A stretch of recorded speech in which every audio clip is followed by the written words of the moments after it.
Thank you for visiting this video segment for Dr. AFib. I'm Dr. Morales. In today's video segment, we're going to be talking about the keto diet and how anybody with atrial fibrillation, what you should be aware about with the keto diet.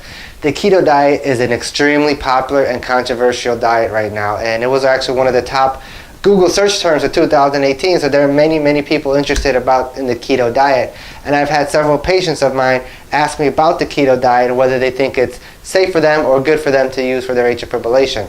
Now, I've talked about in the past that weight loss can be very effective for improving symptoms of atrial fibrillation. There have been several studies in the past that have talked about 10% weight loss of a patient's initial body weight can result in over 40% improvement in a person's AFib symptoms. But what about what diet? People want to know what diet is good for them and whether the keto diet specifically is an okay diet to use. So for those of you who are not aware, what is the keto diet? What does it do? So the keto diet is a very popular diet right now, which is a very low carb diet. It's such a low carb diet that it induces what's called a state of ketosis, and that means that it induces your body to use an alternative fuel source other than sugar, which are ketones and breaking down fat molecules, and it's a very rapid weight loss, and it's been very popular, and you've probably seen celebrities and other people online who have used the keto diet and have pretty rapidly lost weight. So it seems to be pretty effective as a weight loss regimen. But is it safe, medically speaking, for people who have heart conditions or specifically atrial fibrillation? There are unfortunately some case reports out there that have demonstrated that the ketosis, this state of the diet where you have more ketones in your blood, can actually trigger episodes or lead to more episodes of atrial fibrillation. It's just a very few small case reports. There's not a whole lot of literature out there. However, it does make a little bit sense that the keto diet could, in essence, affect or contribute to getting more episodes of atrial fibrillation.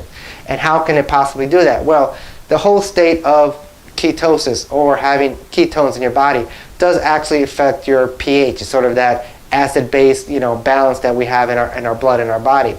And there's a lot of literature out there, a lot of website articles out there about acidic keto diet and alkaline keto diet. And these are all things related to the pH inside of a person's body. And affecting your pH in your body can certainly have effect on triggering episodes of atrial fibrillation. The heart is very sensitive to changes in the pH and can lead to short circuits and extra beats, which can end up triggering episodes of atrial fibrillation. In addition, these states of ketosis can also affect your electrolyte imbalances, and many of you are aware about potassium and magnesium deficiencies, which can also contribute to episodes of atrial fibrillation. So it does, in a sense, make sense that doing the keto diet can affect or can potentially trigger episodes of atrial fibrillation. It makes sense medically. And so that's sort of the main reason why I do not typically recommend my patients to have the keto diet. I've just seen a couple of case reports that show that it may not be beneficial for patients who have atrial fibrillation. Now, the literature looks that it's very good as a weight loss strategy, but however, for patients with atrial fibrillation, it may not be the right strategy. It may be a good short-term plan for some patients, but as a long-term strategy for weight loss and weight management, it may not be the right strategy for patients with atrial fibrillation. When it comes to atrial fibrillation as well as patients with heart disease, for many years now there's been a lot of good data and articles supporting the use of the Mediterranean diet for atrial fibrillation as well as for patients with heart disease as more of a safer alternative, which I'll discuss more in a later video segment. But at this point, I want to discuss specifically the ketone diet and why I do not typically recommend it to my patients with atrial fibrillation. But I always discuss diet plans with your doctor for further information. Thank you for visiting this video segment for Dr. AFib. I'll see you next time.